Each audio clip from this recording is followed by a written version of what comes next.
नमस्कार दर्शकों, vision IAS के इस YouTube चैनल पर आपका स्वागत है। पिछले वीडियो में हमने IUCN के बारे में काफ़ी कुछ जाना था। आपको रिमाइंड करा दूं कि IUCN एक वैश्विक संगठन है जो प्राकृतिक संसाधनों तथा जैव विविधता के संरक्षण के लिए लगातार काम कर रहा है।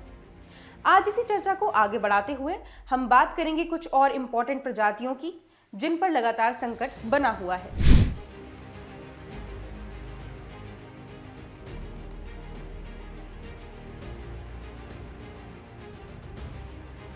वीडियो की शुरुआत में हम बात करेंगे संगाई हिरण के बारे में, जो एक बेहद दिलचस्प और दुर्लभ प्रजाति है। यह हिरण एंडेंजर्ड स्पीशीज की लिस्ट में शामिल है और WPA 1972 के शेड्यूल 1 में लिस्टेड है।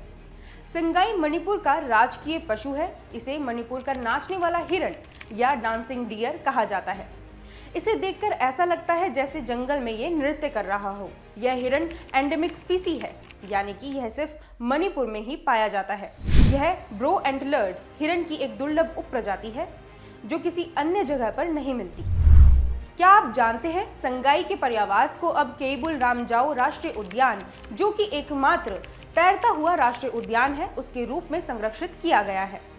आपको बता दें कि संगाई हिरण को जलवायु परिवर्तन, पर्यावास क्षति और शिकार से खतरा है। चलिए अब बात करते हैं गोल्डन लंगूर की।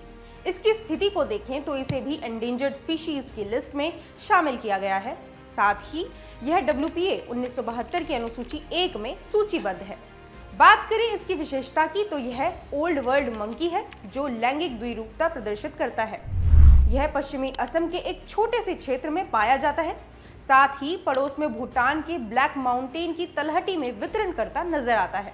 आपकी जानकारी के लिए बता दें कि बिजली का झटका, सड़क दुर्घटनाएं, जवाबी हत्या, अवैध पालतू जानवर पालने और अंतर प्रजनन से इन्हें खतरा होता है। भारतीय बाइसन या गोर की बात करें तो यह वल्नरेबल या सुभेद्य के रूप में लिस्टेड है। वन्य जीव संरक्षण अधिनियम 1972 की अनुसूची 1 में सूचीबद्ध है। साथ ही यह भारत में पाए जाने वाले जंगली मवेशियों की सबसे लंबी प्रजाति और सबसे बड़ी मौजूदा गो जातीय प्रजाति है। हाल ही में भारतीय गौर यानी कि बाइसन का पहला गणना आकलन अभ्यास नीलगिरी वन प्रभाग, जो कि तमिलनाडु में है, वहां किया गया था। क्या आप जानते हैं कि गौर का संरक्षण प्रजनन मैसूर चिड़ियाघर में शुरू किया गया था? इसके पर्यावास की बात करें तो यह दक्षिण और दक्षिण पूर्व एशिया मूल की प्रजाति है। भारत में ये नागरहोल, बांदीपुर, मसीनागुड़ी राष्ट्रीय उद्यान और बियार हिल्स में पाए जाते हैं।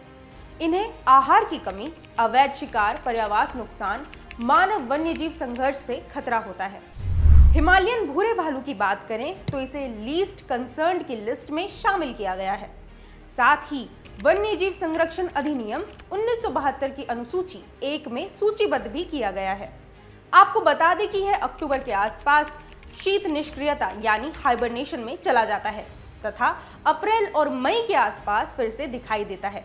यह सर्वाहारी है, ऐसे में ये वृक्ष पर कम दिखाई देता है और काफी हद तक स्थलीय भालू है।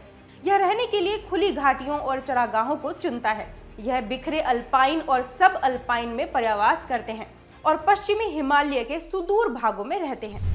क्या आपको पता है कि हिमालयी भूरे भालू का पहले ही भूटान में विलुप्त होने का अनुमान था? हिमालयी भूरे भालू का मुख्य आवास हिमाचल प्रदेश के आदिवासी चंबा क्षेत्र में स्थित अभयारण्य में पाया जाता है। इस प्रजाति को पर्यावास क्षति, जलवायु परिवर्तन और मानव वन्यजीव संघर्ष जैसी समस्याओं का सामना करना पड़ता है, जिसके कारण इनकी संख्या अब कम हो रही है। ऐसे में यहाँ इन भालुओं के संरक्षण के लिए प्रयास किए जा रहे हैं, लेकिन लगातार बढ़ते मानव वन्यजीव संघर्ष और पर्यावरणीय बदलावों की वजह से इनकी स्थिति और भी मुश्किल होती जा रही है। बात करें कस्तूरी हिरण की तो यह भी एंडेंजर्ड लिस्ट में शामिल है। साथ ही वन्यजीव संरक्षण अधिनियम 1972 की अनुसूची 1 में सूचीबद्ध है। आपकी जानकारी के लिए बता दें कि यह अधिक ऊंचाई पर रहने में सक्षम होता है। इसमें कस्तूरी नामक मोमी पदार्थ होता है जिसे नर पेट में एक ग्रंथि से स्रावित करता है, जो क्षेत्रों को चिन्हित करने और मादाओं को आकर्षित करने के लिए उपयोग किया जाता है। एक दिलचस्प फैक्ट यह भी है कि कस्तूरी का उपयोग इत्र और दवाओं के निर्माण में भी किया जाता है। वहीं इसके पर्यावास की बात करें तो यह नेपाल, भूटान, भारत, पाकिस्तान और चीन के हिमालय क्षेत्रों में 2500 मीटर की ऊंचाई से ऊपर उच्च अल्पाइन परिवेश में रहता है। साथ ही केदारनाथ कस्तूरी मृग अभयारण्य में देखने को मिल सकता है। इसको पर्यावरण क्षति, अवैध शिकार, पशुओं द्वारा चराई, प्राकृतिक शिकार से काफी ज्यादा खतरा रहता है। हुलॉक गिब्बन की बात करें तो पश्चिमी हुलॉक गिब्बन एंडेंजर्ड लिस्ट में शामिल है और पूर्वी हुलॉक गिब्बन वल्नरेबल या सुभेद्य के रूप में लिस्टेड है तथा वन्यजीव संरक्षण अधिनियम 1972 की अनुसूची 1 में सूचीबद्ध है। यह भारत में पाए जाने वाले एकमात्र वानर हैं जो कि 2 प्रकार के होते हैं, पश्चिमी हुलॉक गिब्बन और पूर्वी हुलॉक गिब्बन। पर्यावास की बात करें तो पश्चिमी हुलॉक गिब्बन पूर्वोत्तर के सभी राज्यों में ब्रह्मपुत्र नदी के दक्षिण में और दिबांग नदी के पूर्व के बीच सीमित है। साथ ही बात करें पूर्वी हुलॉक गिब्बन की तो ये अरुणाचल प्रदेश और असम के विशिष्ट क्षेत्र में बसते हैं। इनको पर्यावास से होने वाले नुकसान की बात करें तो पर्यावास विखंडित होना, पर्यावास शरण और शिकार से काफी ज्यादा खतरा रहता है।